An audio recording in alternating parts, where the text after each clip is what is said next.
Hey guys, welcome back. You're still tuned into Trading Hour on CNBC TV18. For the market, it's around a 20-point gain that we are seeing on the Nifty right now.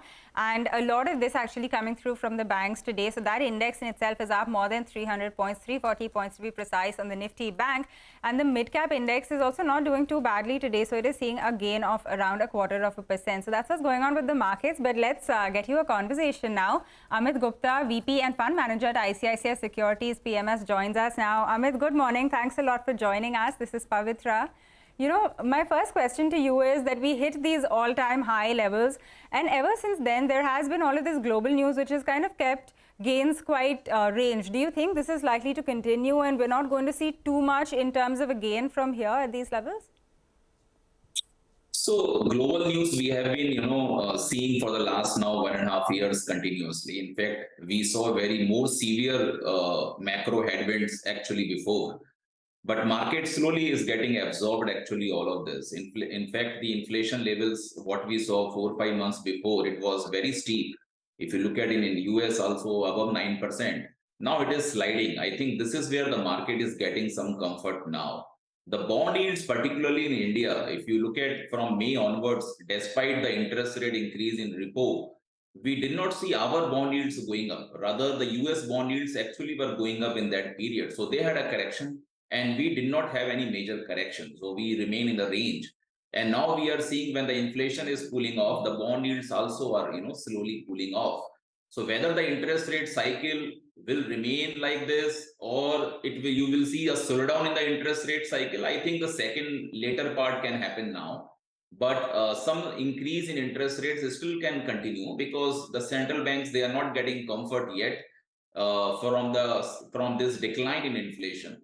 So this trend has to continue actually for long. So for Q4 financial year 23 now in India, at least we are expecting a move towards 6%, which I think we have to watch it now. And that is where you will start seeing the commodities decline finally going in favor of decline in inflation. And you will see more commodity user companies also having a good time now in the second half of this financial year. Are the markets being too complacent, Amit? Everyone's saying that India is a great structural story, things should improve. But the truth is valuations are elevated relative to history and the other emerging markets. And we're still unclear about the extent of growth slowdown in the Western world, whether it's going to be a mild recession or something even more than that, stronger than that. So there is that element of uncertainty. So should one go, all in the markets, or is it time to perhaps take a pause, let the first half of the year evolve, or at least the beginning of the year evolve before, dipping your toes in the markets once again? So I think few points here. If you look at the slowdown in the developed markets and the impact on us, obviously we are bound to see this. And that is where it will not be an easy ride for the markets. You will see more consolidation, more time correction, but the trajectory looks upward. Because if you see the merchandise export from India, for example, when the PLI started, we all were looking for the import substitution. But ultimately, it is converting into the export also. And you saw that from 2012 till 2020, the merchandise export was around $300 billion from India. But now in the last 1.5 years now, we have seen a structural turnaround in this export. It has moved to almost $420 billion. So after this slowdown, it is possible $30-40 billion can be shaved off again. But at least from 300, still you will be at 390 or $400 billion, which I think is a structural move in this. And that really benefits India.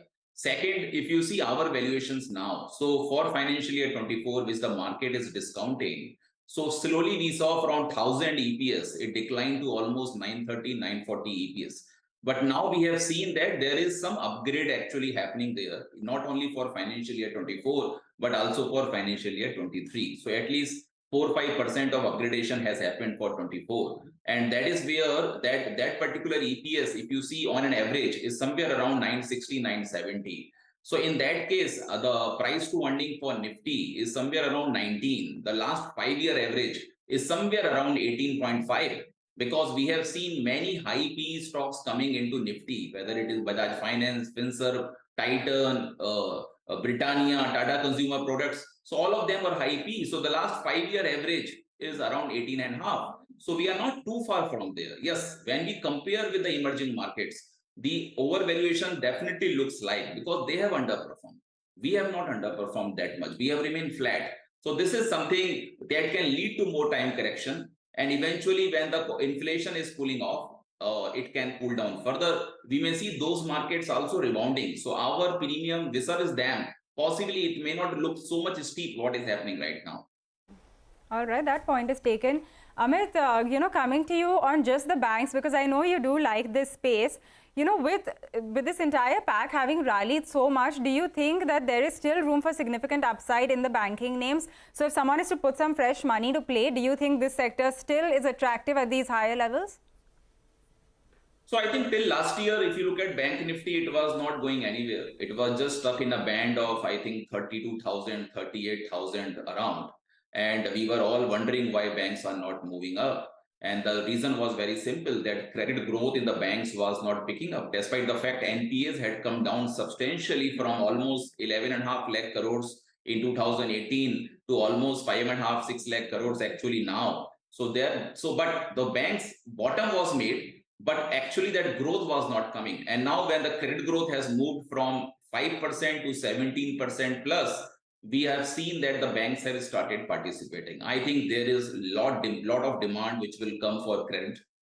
Initially, the companies, because they were sitting on a lot of profits, they were going from internal accruals for the expansions. Though the expansions also started late, but they were doing it. But now we are seeing that some borrowing has also started happening. So whether it is retail or SME or corporates, all of these segments are coming back. Corporates, though initially it was more for the working capital requirement, but eventually if you look at the capex from metals, cement, chemicals, ultimately it looks that this private capex cycle is slowly picking up. From the last 2 quarters, very clearly we have seen this trend. So our sense is, whether it is a private or the PSU banks, both of them are the beneficiary of this credit cycle right now. The only thing is, how much will be the price to book goes, particularly for the PSU banks, because they were trading at a very sharp discount. But that is now coming back because ROAs are recovering, return on assets are improving, and on this increase in the loan book. So SBI loan book, if it has gone to 29 plus lakh crores, its ROA has gone to 1% now. So it gives you more profitability. So if you look at in this quarter, out of 58,000 crore of profit in the banking system, we saw that 26,000 crore came from the PSU bank, and 32,000 crore came from the private. Okay, Amit, we'll have to leave it at that. Thank you very much for joining in. That's a very comprehensive conversation, the outlook on banks. Get into a break. On the other side, we'll discuss market technicals. Jay Thakkar, Marwadi.